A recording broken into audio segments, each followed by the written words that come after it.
Alam YouTube চ্যানেলের পক্ষ থেকে সবাইকে স্বাগত জানাচ্ছি। আজকে আমি আপনাদেরকে স্পেন ওয়ার্ক পারমিট ভিসা সম্পর্কে একটু ক্লিয়ার করে দিব বা একটা সঠিক তথ্যটা দেওয়ার চেষ্টা করব। আমার কাছে টোটালি আমি এই পর্যন্ত যদি গণি তাহলে আপনার 130টা ইমেল আমার কাছে এই পর্যন্ত এসেছে যে আপনার স্পেনের ওয়ার্ক পারমিট ভিসা শুরু হয় সেটা কতটুকু সত্য। আবার অনেকে প্রশ্ন করেছেন এইখানে যে তানবীর হোসাইন ভাই নামে এরকম আরও অনেকে সেম কিছু প্রশ্ন করেছেন যে ভাই এমন এজেন্ট আপনারা টাকা পেয়েছেন অথবা দালাল পেয়েছেন যারা 50,000 টাকা অগ্রিম চাচ্ছে, বাকি সমস্ত টাকা আপনারা মনে করেন ভিসা হওয়ার পরে দিবেন, অ্যান্ড বিনিময়ে তারা কিন্তু আপনাদের সাথে 300 টাকার স্টাম্প সাইন করবে বা এরকম এগ্রিমেন্ট আপনারা আমাকে অনেকে জানাইছেন যে কতটুকু সত্য বা কতটুকু কি আমার কাছে পরামর্শ চাচ্ছেন। তো এই ভিডিওর মাধ্যমে আমি চেষ্টা করব সমস্ত এই 10 মিনিটের ভিডিওতে অথবা 15 মিনিটের ভিডিওতে 130 জনের কোশ্চেনের আনসার দেওয়া সম্ভব না। আপনার যদি কারো কোনো, তবে যেগুলো অনেক সিমিলার আনসার আছে সেগুলো অবশ্যই এই ভিডিওর মাধ্যমে পেয়ে যাবেন। তারপর যদি কারো কোনো কোশ্চেন বাদ পড়ে আমাকে কমেন্ট করতে পারেন, আমি চেষ্টা করব সেই কমেন্টের মাধ্যমে আপনাদেরকে আনসার দেওয়ার জন্য। তো যাক, মূল কথায় আসি, এটা কতটুকু সত্য যে স্পেনের ওয়ার্ক পারমিট ভিসা শুরু হয়েছে। তো এটা সম্পূর্ণই মিথ্যা। এটা 99% বলবো না, আমি 100%ই মিথ্যা। স্পেনের কোনো ওয়ার্ক পারমিট ভিসা চালু হয় নাই। স্পেনের কোনো ওয়ার্ক পারমিট ভিসা এখনও চালু হওয়ার কোনো সম্ভাবনাও নেই। তো এই জিনিসটা আপনারা মাথায় রাখবেন।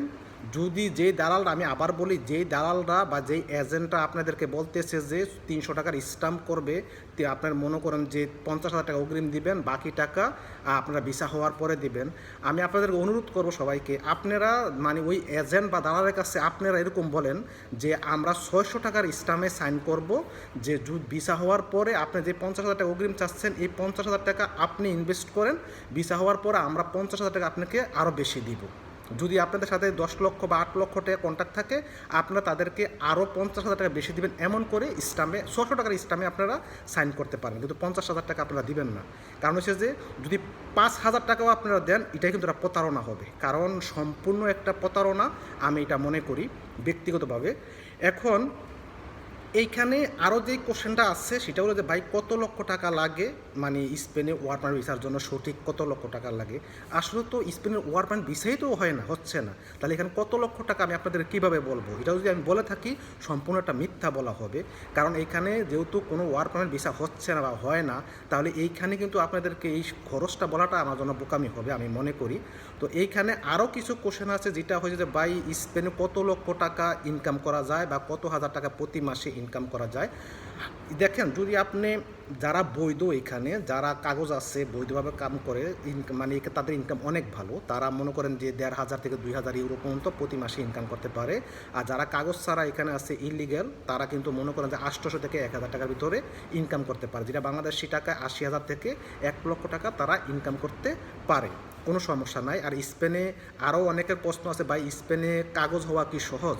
হ্যাঁ, আপনি ধৈর্য ধরলে স্পেনেও কাগজ হওয়া সহজ। পর্তুগাল, স্পেন এই দুটা দেশে কিন্তু মোটামুটি আপনার কাগজ হওয়া সহজ। ইউরোপের যে দেশগুলোতে খুব সহজে একেবারে কাগজ হয় সেটা হলো যে পর্তুগাল 1 নম্বরে, 2 নম্বরে আপনার মনে করেন ইতালি, 3 নম্বরে স্পেন আছে। এই দেশগুলোতে মনে করেন যে খুব সহজে কিন্তু কাগজ হচ্ছে এই 3টা দেশে।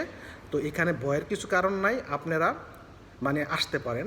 এখন কথা হলো যে যেহেতু অনেকে আমাকে প্রশ্ন করতে পারেন যে ভাই আপনার কাছে জানতে চাচ্ছিলাম যে ওয়ার্ক পারমিট ভিসা চালু হয়েছে কি না, এখন আপনি বলছেন যে চালু হচ্ছে না, কিন্তু আমরা আসতে চাচ্ছি, আমরা কিভাবে আসব? এখন হ্যাঁ, কীভাবে আসবেন এটা আমি বলতেছি, কিন্তু এখানে আরও কিছু কোশ্চেন, ভাইয়েদের যে কোশ্চেনটা থাকে সেটা হলো যে অনেক এজেন্ট আপনাদেরকে বলেছে যে ট্যুরিস্ট ভিসায় গিয়ে পৌঁছায় দেওয়া হবে, ট্যুরিস্ট ভিসাটা কতটুকু আপনারা সফল হবেন এই ব্যাপারটা জানতে চাচ্ছিলেন।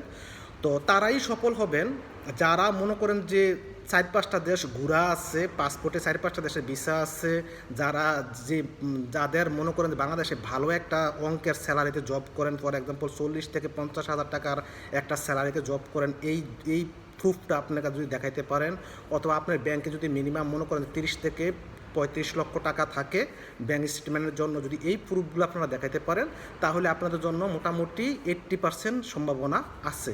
আর যারা মনে করেন যে মানে একেবারে নতুন, যে কোনো দেশ 4টা দেশ বা 5টা দেশ ঘোরা নাই, অথবা আপনারা ভালো অঙ্কের একটা স্যালারিতে জব করেন এরকম একটা প্রুফ আপনাদের কাছে নাই, বা মনে করেন যে আপনাদের ব্যাংকে 30 থেকে 35 লক্ষ টাকা দেখানোর মতন কোনো অ্যাবিলিটি নাই, তাহলে এটা সম্পূর্ণই প্রতারণা হবে। এটা আপনার না পাওয়ার সম্ভাবনা থাকবে 90%, না পাওয়ার সম্ভাবনা থাকবে ট্যুরিস্ট ভিসা 90% আপনার স্পেনে। আশা করি ব্যাপারটা ক্লিয়ার হয়েছেন। এবার আসি যে স্পেনে কি লোক আসতেছে না, অবশ্যই আসতেছে। কিভাবে আসে, কারা আসতেছে, একটু ধৈর্য সহকারে আমার কথাগুলো শোনেন, আপনারা সমস্ত আনসারগুলো পেয়ে যাবেন। কারা আসতেছে দেখবেন যে আপনি তার কোনো আত্মীয় নাই, নিকট আত্মীয় নাই, সে মানে দালালদের মাধ্যমে এরকম মানে বলতেছে যে সেই স্পেনে ভিসা অলরেডি হাতে পেয়ে গেছে, বা এরকম আপনাদের সামনে পাচ্ছে। কারা পাচ্ছে এটা আমি আপনাদের একটু ক্লিয়ার করি। যারা মনে করেন যে স্পেনে আপনার পাসপোর্টধারী এরকম অনেক লোক আছে, যারা 30 বছর 25 বছর মনে করেন 35 বছর 40 বছরও স্পেনে আছে, কিন্তু তারা পরিবার আনে না। তাদের পরিবার ঢাকায় অথবা বাংলাদেশি তাদের জেলাভিত্তিক শহরে কিন্তু থাকে, তাদের পরিবারকে তারা স্পেনে আনে না। তখন তারা কি করে, তাদের মনে করেন যারা পাসপোর্টধারী তারা কিন্তু মনে করেন তাদের যে রক্তের যেই ব্লাড, আপনারা মনে করেন যে সেটা হয় ছেলে হোক, হয় মেয়ে হোক, হয় ওয়াইফ হোক, হয় ওয়াইফের ভাই অথবা বোন অথবা নিজের ভাই, এই রক্তের ব্লাডের লোকদেরকে তারা আনতে পারে, তাদের আনার অনুমতি আছে, যেহেতু তারা এখানে পাসপোর্টধারী এই দেশে।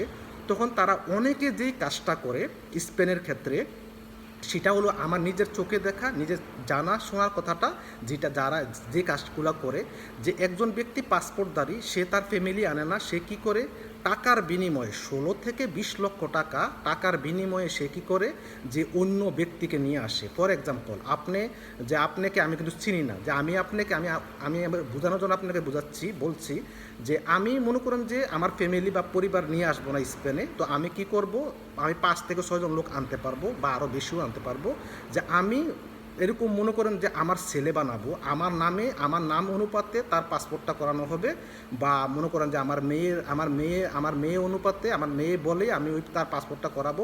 অথবা অনেকে যেই কাজটা করে, যে অনেক ভাইয়েরা স্পেনে আসছেন বা তাদের কাগজ হচ্ছে না, দেরি হচ্ছে, তারা কি করে তাদের ওয়াইফকে নিয়ে আসার জন্য, ফর এক্সাম্পল আমার পাসপোর্ট আছে, যে আমার দ্বারস্থ হয় যে আপনার ওয়াইফ, আমি আমার ওয়াইফ বলে ওনার ওয়াইফকে নিয়ে আসবো, তাহলে বিনিময়ে আমাকে সে 16 থেকে 20 লক্ষ টাকা দিতে হবে। তো আমি কি করি, এই যে মনে করেন যে আমার ভাই সাজিয়ে, আমার সন্তান সাজিয়ে, অথবা আমার ওয়াইফ সাজিয়ে বা আমার মেয়ে সাজিয়ে আমি মনে করেন যে লোকগুলোকে নিয়ে আসতে পারি।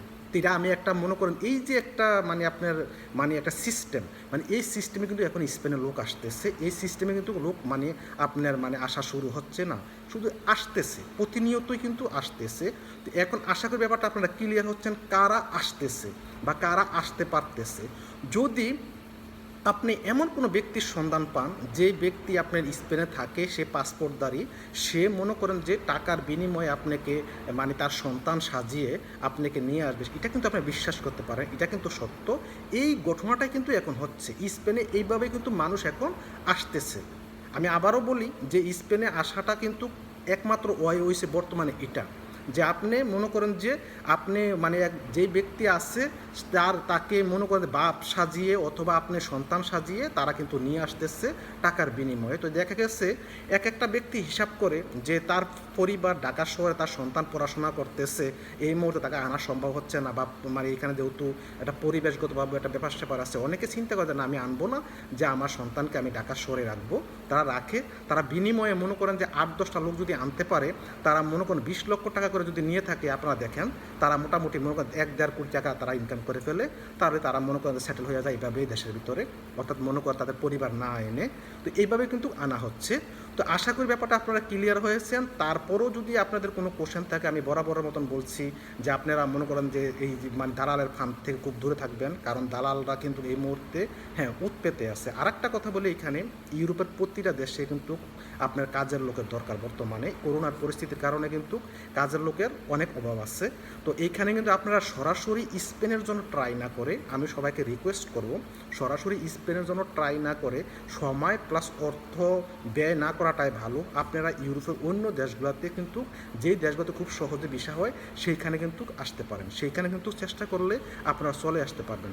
যদি আপনি মনে করেন ফর এক্সাম্পল রোমানিয়া বলেন বা আপনার মনে করেন মাল্টা বলেন অথবা ক্রোয়েশিয়া বলেন, এই লাতভিয়া বলেন, এই দেশগুলোতে খুব সহজে ভিসা হচ্ছে, আপনারা ওই দেশগুলোতে চলে আসেন। তারপর আপনারা যদি মনে করেন ফ্রান্সে থাকবেন অথবা স্পেন থাকবেন, আপনারা চলে যেতে পারবেন, কোনো সমস্যা নেই। তো যাক, ভিডিওটা লং করবো না, এখানে থাকেন, ভালো থাকবেন সবাই, আল্লাহ হাফিজ।